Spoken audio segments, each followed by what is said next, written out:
Yang pertama ada pengertian teori belajar kognitif. Sebelum masuk ke teori belajar kognitif, kita harus mengetahui apa itu teori belajar. Teori belajar merupakan upaya untuk menjelaskan dan mendeskripsikan bagaimana manusia belajar, sehingga dapat membantu untuk memahami proses yang kompleks dari belajar. Tentunya setelah mengetahui dan memahami bagaimana proses belajar terjadi, kita dapat memanfaatkan berbagai celah yang dapat dilakukan untuk meningkatkan efikasi dan efisiensi dalam pembelajaran. Nah, setelah mengetahui teori belajar, selanjutnya kita masuk ke teori belajar kognitif. Teori belajar kognitif adalah teori belajar yang ingin menekankan kemampuan berpikir lebih kompleks serta melakukan pemecahan masalah dibandingkan dengan hanya sekedar penguasaan pengetahuan umum atau hafalan ataupun latihan saja. Teori kognitif ini menekankan kinerja otak manusia, sehingga teori kognitif ini berkaitan erat dengan kinerja otak yang dimiliki oleh manusia. Teori kognitif menyatakan bahwa pada proses belajar, seseorang tidak hanya cenderung pada hubungan antara stimulus dan respon, melainkan juga bagaimana perilaku seseorang dalam mencapai tujuan belajarnya. Teori belajar kognitif ini dipopulerkan oleh Jean Piaget. Yang kedua, ada prinsip-prinsip teori belajar kognitif.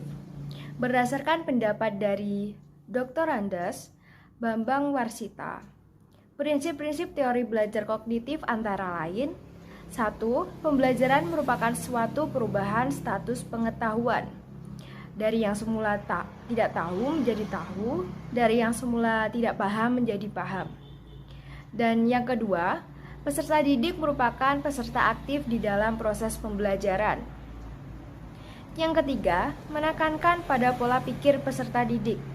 Dan seperti di awal tadi, teori kognitif menekankan pola pikir anak, pola pikir manusia, dan kinerja otak manusia.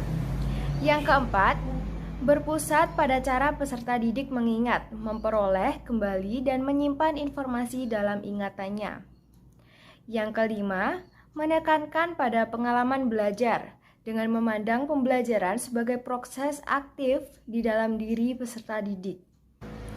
Yang keenam, menerapkan reward dan punishment. Reward di sini adalah hadiah dan punishment di sini berarti hukuman. Yang terakhir, ada hasil pembelajaran tidak hanya bergantung pada informasi yang disampaikan guru, tetapi juga pada cara peserta didik memproses informasi tersebut. Seperti tadi, yaitu teori kognitif berhubungan erat dengan kinerja otak manusia. Materi yang ketiga, tokoh teori pembelajaran kognitivisme. Teori perkembangan kognitif dikembangkan oleh Jean Piaget. Menurut Piaget, bahwa belajar akan lebih berhasil apabila disesuaikan dengan tahap perkembangan kognitif peserta didik. Implikasi teori belajar kognitif Piaget dalam pembelajaran adalah bahasa dan cara berpikir anak berbeda dengan orang dewasa. Oleh karena itu, guru mengajar dengan menggunakan bahasa yang sesuai dengan cara berpikir anak. Teori perkembangan kognitif Jean Piaget atau teori Piaget menunjukkan bahwa kecerdasan berubah seiring dengan pertumbuhan anak. Perkembangan kognitif seorang anak bukan hanya tentang memperoleh pengetahuan. Anak juga harus mengembangkan atau membangun mentalnya sesuai tingkatan yang dilaluinya. Piaget membagi proses belajar ke dalam 3 tahapan, yaitu yang pertama ada asimilasi. Asimilasi adalah proses pengintegrasian informasi baru ke struktur kognitif yang ada. Contohnya, seorang siswa yang mengetahui prinsip-prinsip penjumlahan. Jika gurunya memperkenalkan prinsip perkalian, maka terjadilah proses pengintegrasian antara prinsip penjumlahan yang sudah dipahami oleh anak dengan prinsip perkalian informasi baru yang akan dipahami oleh anak. Yang kedua, ada akomodasi. Akomodasi adalah proses penyesuaian antara struktur kognitif ke dalam situasi yang baru. Penerapan proses perkalian dalam situasi yang lebih spesifik. Contohnya, siswa yang telah mengetahui prinsip perkalian dan gurunya memberikan sebuah soal-soal perkalian. Dan yang terakhir, ada proses yang dinamakan dengan ekuilibrasi.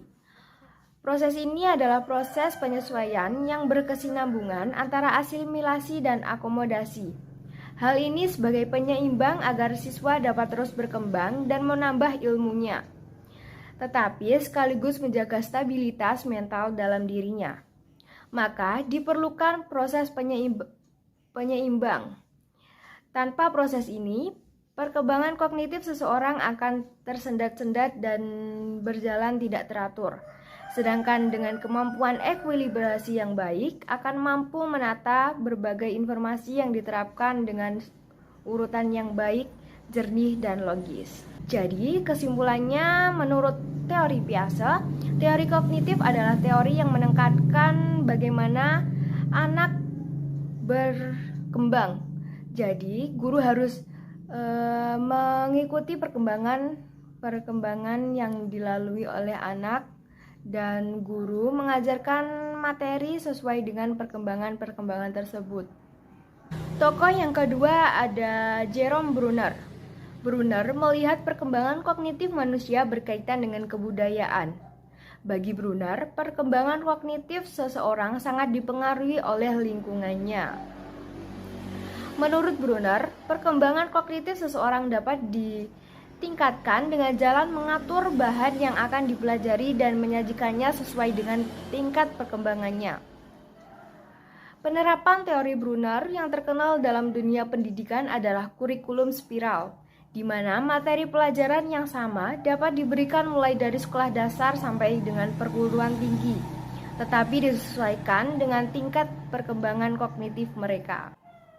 Implikasi teori Bruner dalam proses pembelajaran adalah menghadapkan anak pada suatu situasi yang membingungkan atau suatu masalah. Anak akan berusaha membandingkan realita di luar dirinya dengan model mental yang telah dimilikinya. Dan dengan pengalamannya, anak akan mencoba menyesuaikan atau mengkoordinasikan kembali struktur-struktur idenya dalam rangka untuk mencapai keseimbangan di dalam benaknya.